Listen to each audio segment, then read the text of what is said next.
Hello and welcome back to my craft room. Well, when this video goes out tomorrow, it will be the 31st of January, so it's time to have a look at chapter 2 of our colour inspiration journal. So this is a little project that I've been working on and lots of you have been joining in with, loosely based on some of the ideas in this amazing book Exploring Colour by Julia Caprara. I'm also using lots of other amazing books to refer to, give us lots of ideas to work on, and it's been so exciting to see all the different variations on these ideas, all the different responses to the kind of prompts that I've been giving you. I will link to, there are 4 YouTubers that I know of following along and sharing their progress on YouTube, so I will link to those below so you can check them out as well, because they're just each one very different response to these prompts. So first of all, I'm going to recap what we kind of covered last month and show you what I have done. I still haven't finished everything I wanted to do. I'll show you where I've got to, and then I'm going to talk about what I've got in store for us this month. And as always, these are just ideas. Please feel free to do whatever floats your boat, wherever this journey takes you. I think we will all take different meandering paths from the same point, and then we'll come back together from time to time. Please do keep on sharing whatever you're doing. It just really makes my day to see all the different takes on this. I'll put my link tree in the description box as well, and from there you can find your way to Discord community and the Facebook group. And then you can share your pictures with us. We started by collecting one colour family. Just picked one colour and collect as much of it in whatever mediums and materials you could find around you. I went for green, and I chose to make a little separate book for this instead of working in my main journal. Some people did do the same thing and make a little separate book. Some people just worked on a stitched piece. You can do whatever you like with it. I'll go into that as we go along. I started off with this little separate book, separate to my main journal, and I just collected everything green I could find in my craft room. All kinds of swatches. I tried out some supplies. I collected little bits of ephemera. I stuck magazine pages. I painted bits. I had a go at mixing some colours to match the pictures I was cutting out of magazines and things. I did use some of these pictures that I found again later on. These were pictures which I found online, but actually are things that are in my own home. So at this point, the challenge was to find some items in your chosen colour around you, around your home or nearby, and be inspired by those. Perhaps out on a walk or whatever. I think you could do this whole thing without leaving the house. So if you're not able to leave the house, don't feel like you can't do it. So yeah, this was very much a warm-up exercise, just collecting, concentrating on this one colour, whatever variety of this one colour I could find, and just playing around. A little bit of my tatted lace there. I dragged out some supplies I hadn't used for a long time. I think a few of us did that. It's one of the nice things about the project.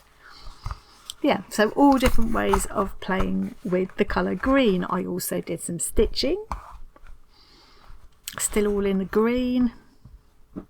Put that to one side for a minute. And I do still intend to put a little cover on this and turn it into a little book. But I've had so much going on this month. Lots and lots of new ideas around lots of projects. I want to join in with some of my fellow YouTubers. Tori on Cool Cookie Creatures, Christine on Creating Craft with Christine. I'm watching what Susie Q is getting into art journaling. She's been doing a January, what's it called? January something or other. There's a different prompt for every day of the month. Yeah, there's just been so much going on. Yeah. Anyway, so I've got that. Then, once we'd finished with exploring that first one colour, we looked at introducing a complementary colour and creating a colour scheme using that complementary colour and black and white. So using black and white as they are to give some contrast and drama to a piece, and also mixing the black and white with the chosen colours to create tints and tones. So at that point, I went into my main journal and I created my colour scheme, and you can see here this is where I've taken some ideas. So these pictures that I stuck into my little book, I decided to take those and have a think about how I could interpret them in a stitched textile format. But as I say, it doesn't have to be just for people who are into stitching. You could take it whichever way you want. I was really enjoying watching Susie doing her jelly printing and stuff. That was amazing. There were just endless possibilities. For me, I want this to be a working journal full of ideas and experiments that I can come back to again and again when I'm looking for inspiration for a stitched piece. So that's kind of where I'm going with it. You must do whatever you like. I'm going to come back to them in a minute. The next thing we did after creating our colour scheme, the next thing we did was to introduce one shape and just play with that one shape. Again, if you get fed up with that shape or you don't like that shape or whatever, none of these things are meant to be rules. This isn't that kind of a challenge. It's just meant to give you sort of a starting point. So I chose a circle, and then I just enjoyed playing with my chosen colour scheme. So here we go, here's my... And circles, I just created lots of collage papers and then had fun sticking them down and painting around them and doodling with my paint pens, and yeah, this is very mixed media. I used all kinds of things on this. Gouache paint, gesso, acrylic paint pens, Indian ink. I had all sorts going on here. I had all sorts of ideas I just didn't have time to do as well. Another thing we looked at was in the following week was adding some texture, and this was what I was doing here. I was playing with different textures. I've used, I think it's Neocolor 2s there, water soluble wax crayons and some coloured pencils and things, and did a lot of burnishing and stuff, and I wanted this to look kind of like old leathery looking. You know, we were playing with different ways of using marks to create texture, or stitching and textiles to create texture. So we've looked at one colour, then added a complementary colour to create a colour scheme with black and white, and then introduced one shape, and then looked at texture. So by the time I got to do this one, I was trying to do all those things. And at the same time I was still doing a bit of stitching as well. So before we go into that, let's just look at... So here I was trying all sorts of different ways. Oops, trying to make it focus. Camera doesn't like shiny, doesn't like white, doesn't like black. Yeah, I was just creating all sorts of different ways of playing with the circular shape using my complementary colour scheme. So I've got all different shades and tints and tones of green, and also texture. So I was trying to create texture with by using different materials. I've got some felting there, I've got the shisha mirror there, a roll of ribbon, some beading and things, more felting, a shiny button, made a Suffolk puff, lots of stitching, French knots and things. Just, yeah, all different ways of creating dimension and texture. Yes, this is still playing with, this is trying to create texture with marks using my different kind of art supplies I'd got out. So this is like a little miniature tunnel book, just a few tunnel pages. and on each one I tried to use different kinds of marks and things to create different textures. I don't know how well you'll be able to... Let's bring you up here. And I was kind of thinking of fabrics, almost representing fabrics here, so you can see that kind of... We're going for that sort of woolly, tweedy kind of fabric. There I was thinking of, you know, when you get like lacy net. And I did lots of cross-hatching and stuff with that one. And I liked that you can see the contrast between this and that leathery stuff underneath.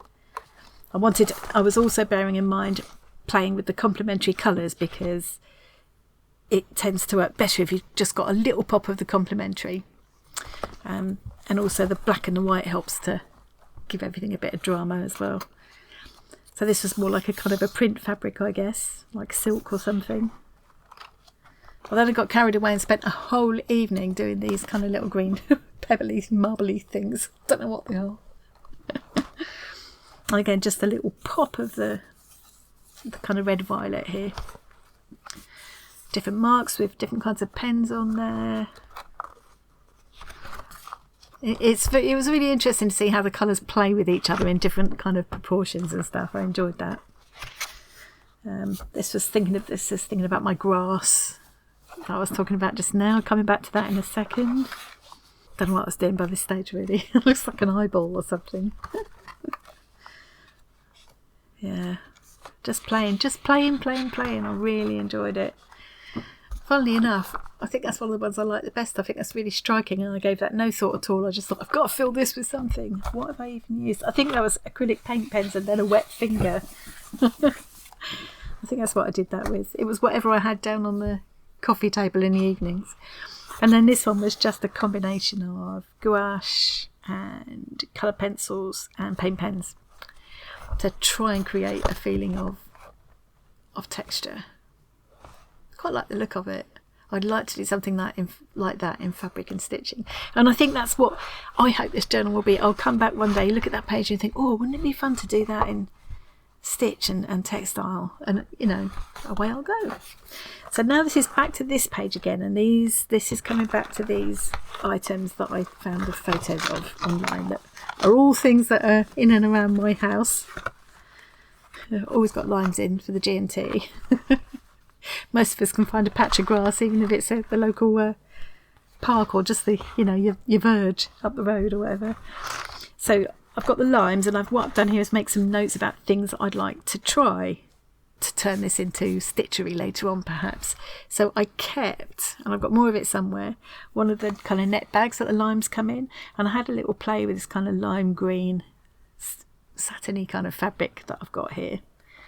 And thought, well, I could stitch this down, put some of the netting over it, and then stitch over the netting as well. I think that could be really interesting to play with, and doing different kinds of embroidery into the squares of the net. What I'm not suggesting, although you know, if you want to do it, definitely go for it, but what I wasn't after was trying to recreate a bag of limes. I just wanted to be inspired by the look and the feel of the bag of limes, if that makes sense. Some of the elements of the bag of limes, pull some of those elements out and use them to inspire a piece of stitching. That's what this is about for me anyway.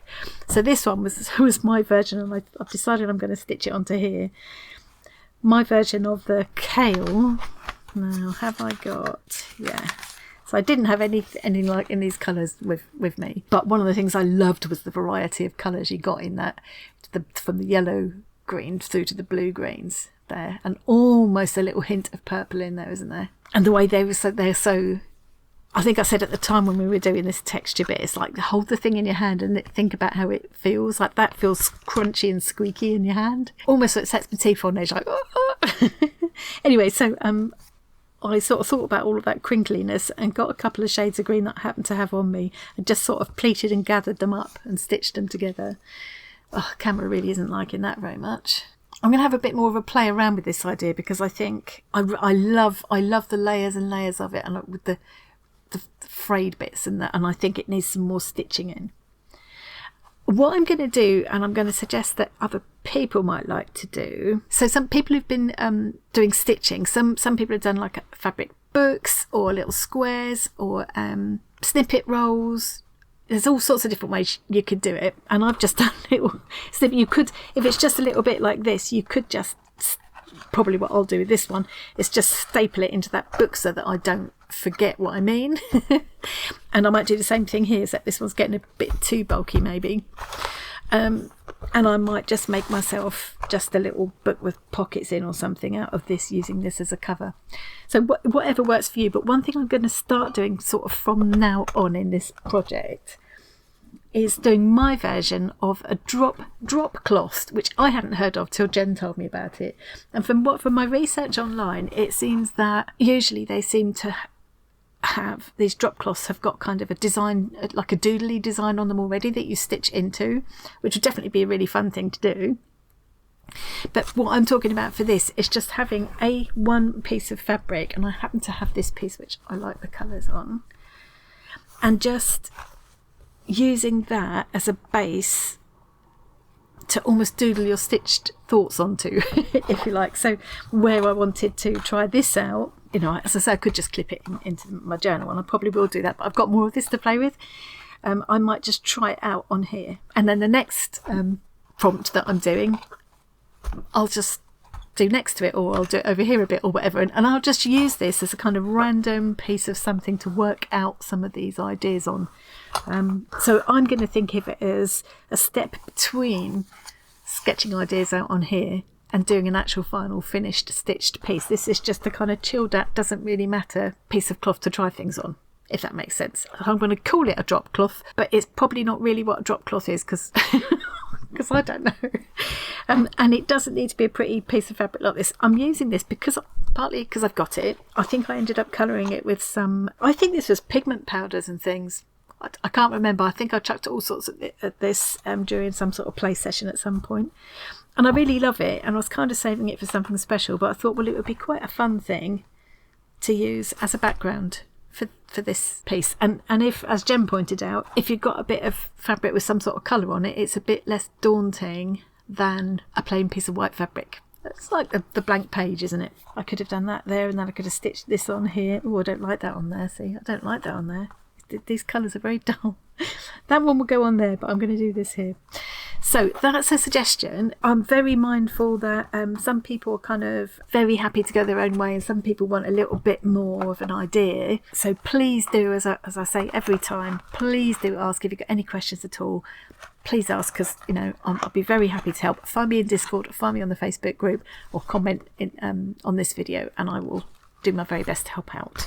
One other idea I tried out was these bottles. I've always got lots of these glass bottles. They're kind of old ones that have come out of Victorian rubbish dumps, actually. I used to know someone who used to go digging for them, so I've got quite a few. And I pretended that I've got a purple one to fit my colour scheme. Where's my colour? Yeah. So yeah, going back to my colour scheme. And then this is a good example of what I mean about, I wanted to do a little stitched piece inspired by this, but I don't want to do a little stitched picture of bottles. I just want to do an abstract piece inspired by this. So I started off by filling with some ideas on here, and I took an idea that I saw Susie Q doing the other day, where she'd used alcohol ink to colour this kind of matte sticky tape. So I did some of that, and that was the only alcohol ink colour I had, so it's not quite the right green really, but imagine that it is. It was just playing with ideas. And then I'd also got some little snippets of previously coloured acetate, which I cut into strips.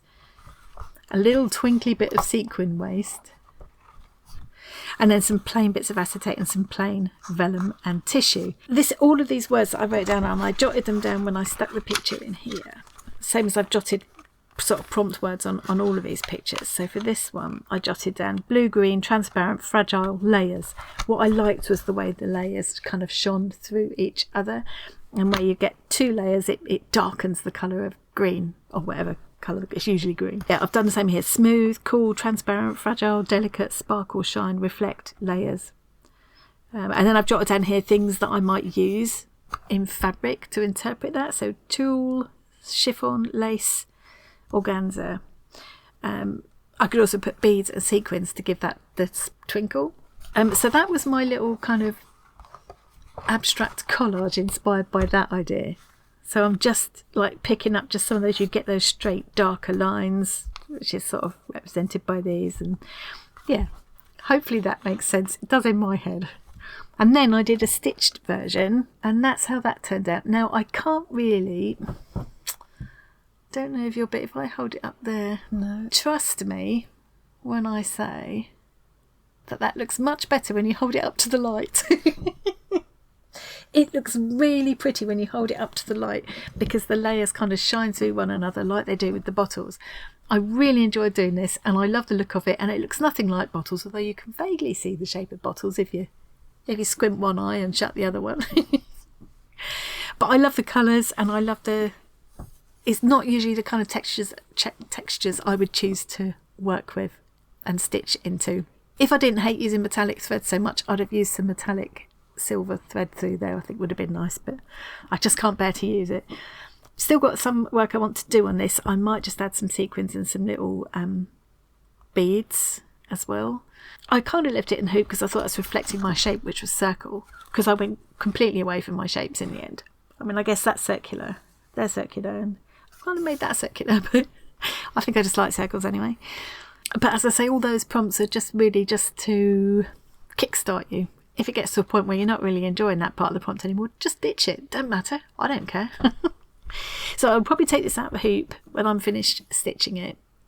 I definitely would have found it difficult stitching into these materials without the hoop, I think. And then I will probably just clip it into this book to come back to later. Same as I will this. That will just get stapled in.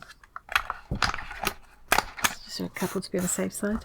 Just to remind me of what I wanted to do there. Oops. I think that's everything that I've managed to do so far, but I've still got a few bits I want to finish up. But this is very much what I want to end up with. A book full of ideas, experiments, things that made me think, oh, I could try that a minute. And there will be some pages which are more like that, more of a kind of a finished art journal page, if you like. But a lot of it would just be working ideas, you know. And if you want some different ideas for what you could do with this project, as I say, check out the other people that I'm going to list below. Everybody that I know of that's sharing this project on YouTube, I will link below. If there are any others that I've not included that you know of, please do let me know in the comments and I'll add them in. So I'm going to put all this out of the way now. Oh, not that. I've already been waffling on far too long, just recapping last month. So what I'm inviting you to do for this second chapter of our colour inspiration journal is to create, first of all, create a collection inspired by, there's choices. I've got several suggestions. It could be a poem. It could be a piece of prose writing. It could be a song lyric. I've got some examples to show you in a minute, which I'm really excited about. I'm so excited I can't decide which one to do, and I can't do them all. I'm going to have to pick one. Or it could be a painting or a photograph that you love, a piece of fabric that you really like, or some other object that you really like. Again, I've got a couple of examples. I'm going to leave you plenty of time to have a think about it. Find a poem or something. You can use one of the ones I suggest if you like. Very welcome. It's getting hot. It's excitement. And then we're going to create what Julia's calling a storyboard. I would call it more of a mood board. To me, a storyboard is kind of more, I think if it's telling us, maybe that's doing graphic design years ago, I don't know, but a storyboard would have been more what you did for telling the story of an advert or something. What I'm suggesting is more of what I would call a mood board. Let me just show you this one that Julia shows as an example. I mean, look at, when I first looked at that, I thought it was an old banana skin. It's not, it's a leaf. Absolutely beautiful. I'm going to create my mood board. You could do it on a separate piece of mount board or something if you got it. You could do it on a piece of fabric. You could take a piece of fabric, you know, this sort of size, and create your mood board on there. Whatever suits what you're doing. What I'm going to do, because I want to keep it all in my journal, is I'm going to, oh look, that's the last thing I scribbled in the last couple of things I didn't have time to do. This is design I really want to do in a stitched format, and these are stamps. I want to do some hand cut stamps and create some patterns with them, and these are just different variations on a circle, which I want to hand cut the stamps and then do repeat patterns and things on paper first, and then I'll probably do them on fabric and stitch into them. So I've jotted those down so I won't forget. So for my mood board, I'm going to take a couple of pages out and attach them onto the end of this one with tape so that it'll all fold back, and I'll end up with a 3-page long mood board, or 2 pages might be enough. I'll see how I go. Now, suggestions for inspirations. There's just so many possibilities. I'm going to give you a few. One thing would be just to take a piece of fabric that you like. Now, I just grabbed this off the almost the top of that pile of fabric behind me. It's a beautiful piece of fabric here. Absolutely love it. Absolutely love it. I love the colours in it. I love the sheen of it. I love the stitching. I just think it's a beautiful piece of fabric. Very, very simple. But you could take something as simple as this and take your mood board from that. Just the first thing I will do is look at all of the colours and make a little swatch, much as like I did with this. I'll just make a little swatch of all the colours, and then I'll have a think about what is it I like about this piece of fabric. I'll think about the texture of it. I'll look at the stitching. I'll look at the motif, that is the leaf shapes, and I'll collect up different images, little snippets of things, torn pages out of magazines, whatever, a bit like we did with the green book, or my green book, the one colour book, and just work up a little collection of colours and patterns and textures inspired by this. Doesn't mean everything has got to be shiny, because this is shiny, because contrast is nice. So this will just be my kick-off point. So that's just one idea, and it's just the first thing I happened to pick up, really. Another thing I picked up, this dear old much loved thing that I use every single day and needs refilling with. With more polystyrene beads now. Is a little book rest, or iPad rest, as I use it for, which was made for me by a dear friend Michelle some years ago. And I love the fabric. And you could take this would be an interesting piece of fabric because you've got the colours. It's a nice colour palette. I like the shapes of the trees and the fact that you've got different patterns in each of the trees. And I'm already seeing some of these as stitches. There's an arrow stitch there. I like that some of the trees are kind of square. I like the shapes of them. There's all kinds of things to play with there to create a mood board from. There's also the little toadstools here and the little creatures. There's a little fox and, well, so I see there's an owl. There's an owl somewhere. Where's my owl gone? Yeah, here we go. Owl. And of course the leaves. This is a really interesting one because there's lots of nice patterns. So you could build up the mood board partly with, you could make little marks yourself to emulate what's on here, or you could cut out bits of pattern fabric that would emulate the prints that are on here. Again, the first thing I would do is pull out the colour palette. I'd find every colour I can find on here and paint the palette out, or you could do it in snips of fabric or colour pencils or whatever you're using. I'll be using gouache again because I just love working with it. So that's fabrics. You could also take, and this is one thing I'm kind of leaning towards, this might be the way I go. So I have got these very precious little pieces of china. This one is a little mini cup and saucer, Floradora. I have the whole china service of this, the whole dinner service and everything, which my gran collected. And it's very precious to me. And this is a mini cup. This isn't out of the set, this is just an extra. And I love the colours. I love the colours in it. It's got all of my favourites in there. I love the swirly patterns. I love the floral element. And I like this kind of doodling, this linear doodling in behind. And I think there's lots I could do with this to inspire a mood board. I love this one as well. And it's actually, although it looks quite different, the colours are really similar. What I like about this one is that it's got that sort of Japanesey look to it. And I'm thinking of those kind of cherry blossom pictures and stuff. This is really badly damaged. It's not what I got in a jumble sale or something. Definitely create a mood board inspired by those. Let's go to Professor Google a minute. So if you choose to be inspired by a piece of poetry or a passage from a book or a song lyric, you just need to make sure it's one that evokes images in your mind. This is one that first jumped into my mind. I remember reading this at school. So this is by Keats. It's called To Autumn. And I just love it. I'm not going to read the whole thing. This little bit here. With fruit the vines that round the thatch eaves run, to bend with apples the mossed cottage trees, and fill all fruit with ripeness to the core, to swell the gourd and plump the hazel shells with a sweet kernel. Blah, blah, blah, blah. Still more later flowers for the bees. Hedge crickets sing, and now with treble soft the red breast whistles from a garden croft, and gathering swallows twitter in the skies.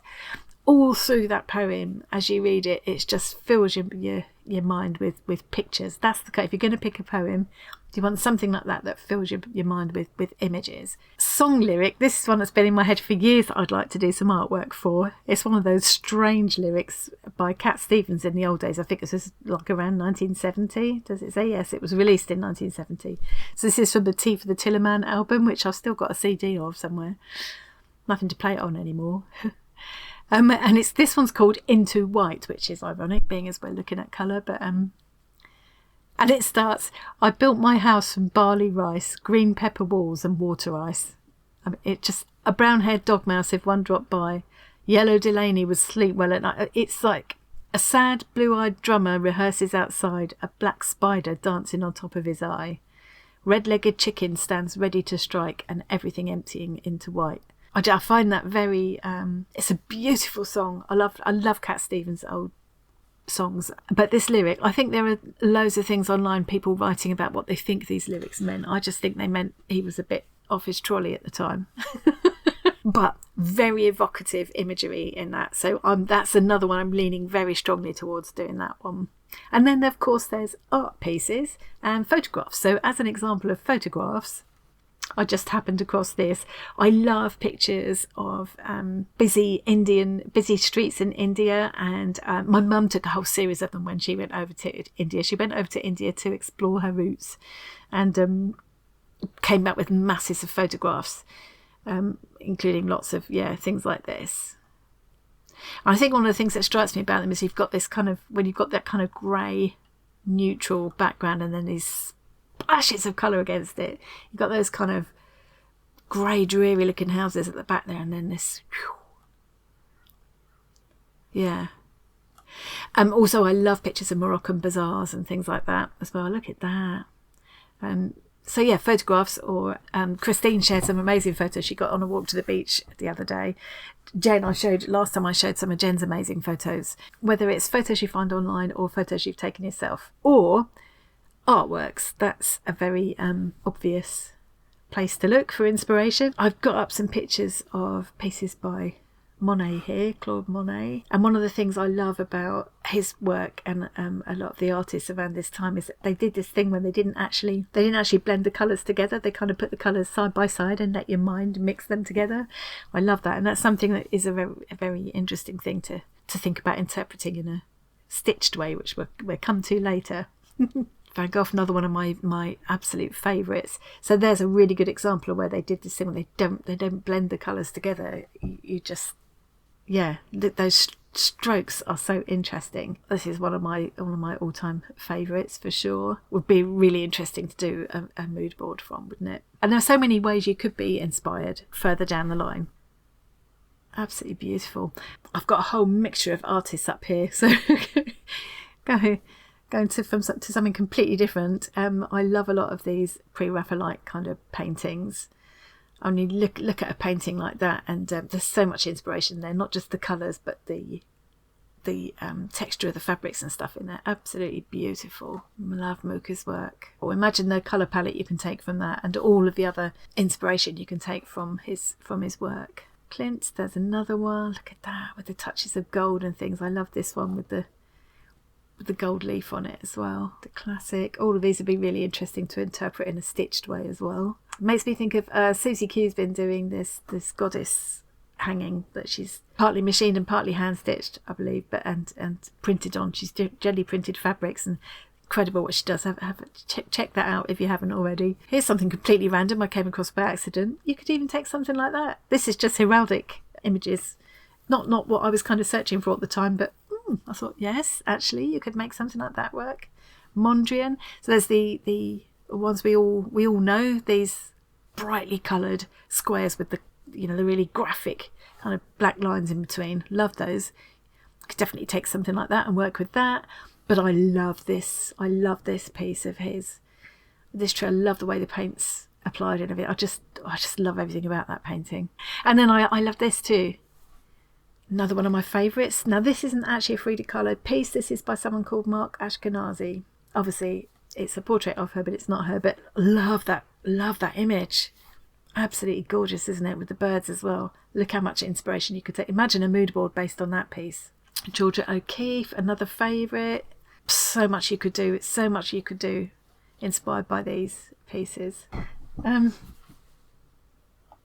So that's all I need to talk about today, really. So the assignment for this week is to find yourself your piece of inspiration, whether it's poetry, a song lyric, a passage from a book, a photograph, a painting, a piece of wrapping paper, your granny's old china, whatever it might be. Find something to build your collection around and start creating a mood board. And it could be, you can put anything on that mood board, anything that fits.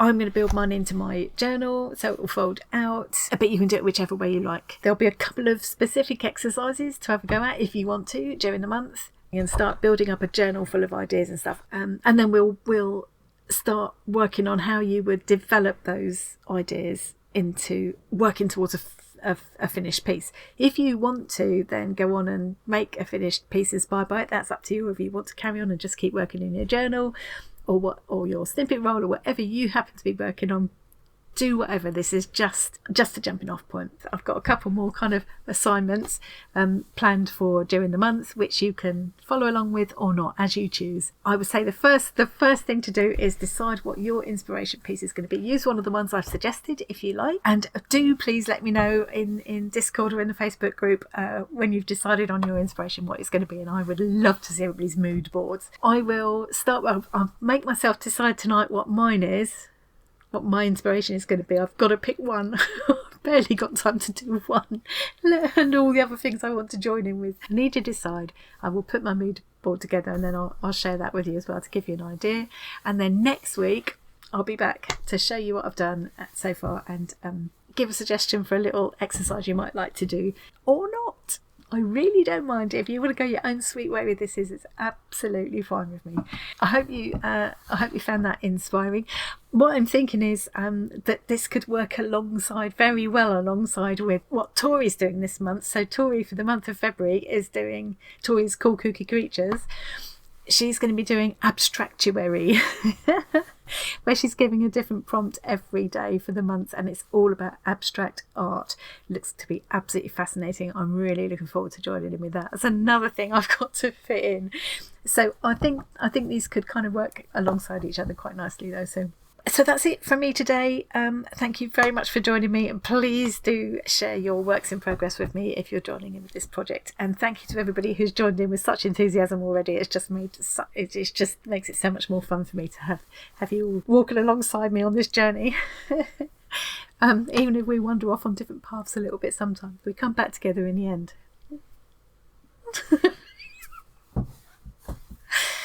Okay, that's quite enough waffle from me. I'm needing a drink. I've been talking so much. Thanks very much for joining me today, and I'll see you again really soon.